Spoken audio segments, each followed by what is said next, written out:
Hi friends, मेरे YouTube channel bite post में आपका स्वागत है। यहाँ पे आपको कॉम्पिटिटिव एग्जाम से जुड़ी हर एक अपडेट्स दी जाती है। तो आज हम बात करेंगे जल संसाधन विभाग की बहाली नियमावली पूरी तरह से वैध।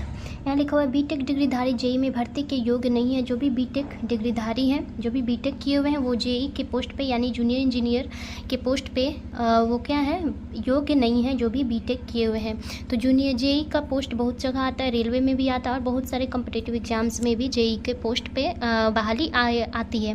तो यहाँ पे लिखा हुआ है कि इसका मतलब ये हुआ कि जो भी बीटेक किए हुए हैं वो इस फॉर्म को फिल नहीं कर सकते, वो योग्य नहीं है इस भर्ती के लिए। तो इससे आपका होता है कि यहाँ पे आपका कंपटीशन जो है कम होने वाला है। तो यहाँ पे और क्या लिखा हुआ है जो देखते हैं। यहाँ लिखा हुआ है बीटेक डिग्रीधारी जूनियर इंजीनियर जेई के पद योग्य नहीं है। जल संसाधन विभाग के अधीन इंजीनियरिंग सिविल संवर्ग भर्ती नियम 2023 के नियमों को चुनौती देने वाली अर्जी को पटना हाईकोर्ट ने मंगलवार को खारिज कर दिया है। कार्यकारी मुख्य न्यायाधीश न्यायमूर्ति आशुतोष कुमार और न्यायमूर्ति पार्थसारथी की खंडपीठ ने सभी पक्षों की ओर से पेश दलील को सुनने के बाद 35 पन्ने का आदेश जारी किया है। जूनियर इंजीनियर जो कि सिविल के पद पर नियुक्ति के लिए योग्यता के रूप में सिविल, मैकेनिकल, इलेक्ट्रिकल इंजीनियरिंग में डिप्लोमा या समकक्ष निर्धारित किया गया। इसमें जो है इस पोस्ट पे फॉर्म फिल करने के लिए आपको सिविल, मैकेनिकल, इलेक्ट्रिकल इंजीनियरिंग में डिप्लोमा या समकक्ष निर्धारित किया गया, वही इस यानी कि जेई के पोस्ट पे योग्य है।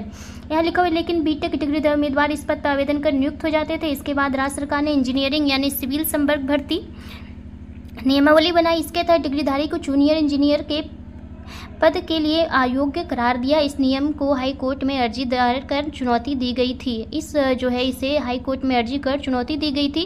गौरतलब है कि सभी आवेदकों ने अखिल भारतीय तकनीकी शिक्षा परिषद NICTE में मान्यता प्राप्त संस्थानों में बीटेक सिविल की डिग्री ले रखी थी। उन्होंने जल संसाधन विभाग के अधीनस्थ इंजीनियरिंग एंड सिविल संवर्ग भर्ती नियम 2023 के नियम 8, 1, 2 और 3 की संवैधानिकता को चुनौती दी थी। इसमें जूनियर इंजीनियर जो सिविल के पद पर नियुक्ति के लिए योग्यता के रूप में सिविल, मैकेनिकल, इलेक्ट्रिकल इंजीनियरिंग में डिप्लोमा या समकक्ष निर्धारित किया गया है। इसे मनमाना, तर्कहीन, असंवैधानिक कहते हुए याचिका दायर की गई थी। यहाँ पे बोला गया है कि जो भी बीटेक किए हुए हैं वो इस पोस्ट के लिए एलिजिबल नहीं है। जो भी बीटेक हैं और कौन जो है इस पोस्ट के लिए एलिजिबल है, तो civil engineering, mechanical, electrical engineering में जो भी डिप्लोमा या समकक्ष निर्धारित किया गया, इस मतलब ये जो किए हुए हैं वो ही इस पोस्ट के लिए एलिजिबल है। और जो बीटेक किए हुए हैं वो इस पोस्ट के लिए एलिजिबल नहीं है, उन्हें अयोग्य किया गया है। और जो भी इसमें जब भी जेई का फॉर्म आता था, जब भी पोस्ट जेई का फॉर्म आता था, तो जो बीटेक किए हुए थे वो इस फॉर्म को फिल कर, और इसमें बहुत सारे लोग जो है मतलब इस पोस्ट पे अभी काम कर रहे हैं जो भी बीटेक किए हुए हैं। तो यहाँ पे बोला गया उन्हें अयोग्य करार मतलब अयोग्य किया गया है, बताया गया है यहाँ पे। और यहाँ लिखा हुआ है कि हाई कोर्ट के कार्यकारी मुख्य न्यायाधीश की खंडपीठ ने सुनाया आदेश कि 72 डिग्रीधारियों की ओर से दायर अर्जी को खारिज किया गया। जल संसाधन विभाग के अधीन जेई के पद पर बहाली के लिए बने नियम को बीटेक डिग्रीधारियों ने दी थी चुनौती। राज्य को अर्हता निर्धारित करने का आदेश है। तो यहाँ लिखा हुआ है कोर्ट ने कहा है कि ऐसा कोई नियम नहीं है जिसमें उच्च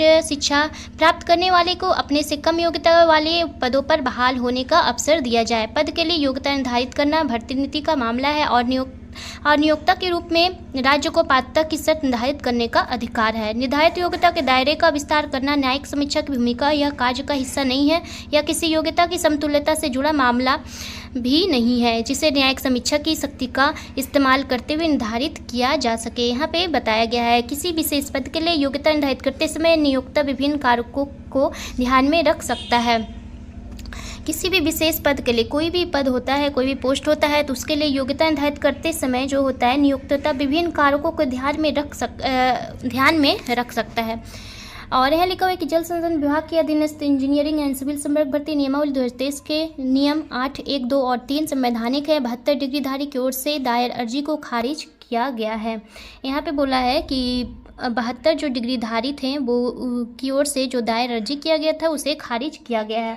और जो बीटेक वाले डिग्रीधारी हैं वो सिविल यानी जेई के पद के लिए योग्य नहीं है, यहाँ पे बोला गया है। तो इसका मतलब है कि इसमें आपका कंपटीशन थोड़ा बहुत कमने वाला है क्योंकि बीटेक वालों को इसमें मौका नहीं दिया जाएगा।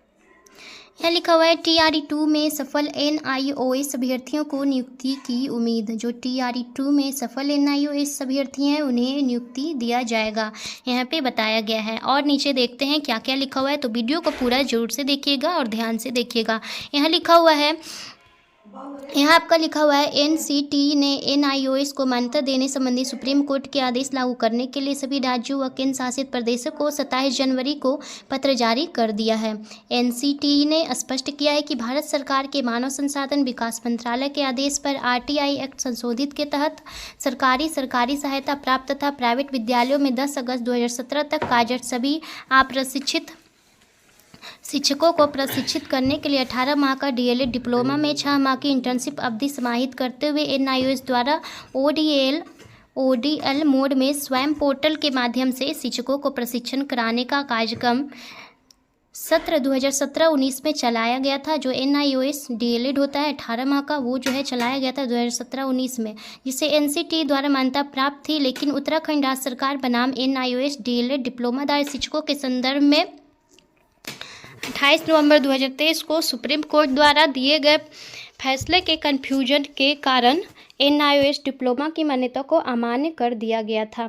इसमें जो बताया गया है कि एनआईओएस इसके पहले जो था अमान्य था, उसे अमान्य घोषित किया गया था, लेकिन अब जो है ये योग्य हो गया है, जो कि 18 नवंबर 2023 को सुप्रीम कोर्ट द्वारा दिए गए फैसले के कन्फ्यूजन के कारण डिप्लोमा जो मान्यता जो था अमान्य कर दिया गया था। यहाँ पर बोला गया कि सुप्रीम कोर्ट ने 10 दिसंबर 2024 को निर्गत स्पष्टीकरण आदेश में कहा है कि 10 अगस्त 2017 तक विद्यालय में कार्यरत शिक्षकों द्वारा प्राप्त किए गए 18 माह का एनआईओएस डीएलएड डिप्लोमा नए संस्थानों में नौकरी तथा प्रोन्नति में पूरी तरह वैध और मान्य है तथा यह आदेश 28 नवंबर 2023 को दिए गए आदेश की तिथि से ही लागू होगा। यहाँ पे बोला गया है कि जो ये दिया गया था आदेश, उसमें 28 नवंबर 2023 को दिए गए आदेश की तिथि से ही लागू होगा 28 नवंबर 2023 को। एनसीटी ने सभी राज्यों केंद्र शासित प्रदेशों तथा आयोगों केवीएस को 27 जनवरी को पत्र जारी कर दिया है। यानी कि बोला गया है यहाँ पे कि एनसीटी जो है सभी राज्यों को, केंद्र शासित प्रदेश को, जो आयोग केंद्र शासित प्रदेश तक जितने भी आयोग हैं सभी को केवीएस जो होता है उसको भी 27 जनवरी को पत्र जो है जारी कर दिया गया है। एनसीटी के इस पत्र ने से एनआईओएस डीएलएड डिप्लोमाधारी शिक्षकों में खुशी की लहर दौड़ गई है। उन्होंने कहा है कि अब पूरे भारत में पूर्व और नई आने वाली शिक्षक भर्तियों में एनआईओएस डीएलएड डिप्लोमाधारी शिक्षकों को अनिवार्य रूप से शामिल किया जाएगा। यहाँ पे बोला गया है कि जो भी एनआईओएस डिप्लोमाधारी हैं उन्हें TRE 2 में मौका दिया जाएगा। और यहाँ पे बोला गया है कि जो 18 माह का डीएलएड होता है उस 27 जनवरी को पत्र जारी कर दिया गया था एनसीटी के द्वारा सभी राज्यों को, केंद्र शासित प्रदेश और केवीएस के जो हैं सभी को जारी कर दिया गया था। यहाँ पे बोला गया कि जो भी डीएलएड डिप्लोमाधारी शिक्षकों में खुशी की लहर दौड़ गया एनसीटी के के पत्र से। और यहाँ पे बोला गया है कि उन्होंने कहा है कि अब पूरे भारत में ऑल इंडिया में पूर्व और नई आने वाली शिक्षक भर्तियों में, पूर्व इसके पहले जो आने वाली शिक्षक भर्ती है और बाद में भी आने वाली शिक्षक भर्तियों में एनआईओएस डीएलएड जो डिप्लोमाधारी शिक्षक है उन्हें अनिवार्य कर दिया गया है, यानी कि शामिल किया गया है। नहीं बताना तो फ्रेंड्स, अगर मेरा वीडियो अच्छा हो तो एक बार लाइक जरूर से कीजिएगा, चैनल पर नए हो तो प्लीज़ सब्सक्राइब भी कीजिएगा, अपने फ्रेंड्स को शेयर भी जरूर कीजिएगा एंड बाय, थैंक यू।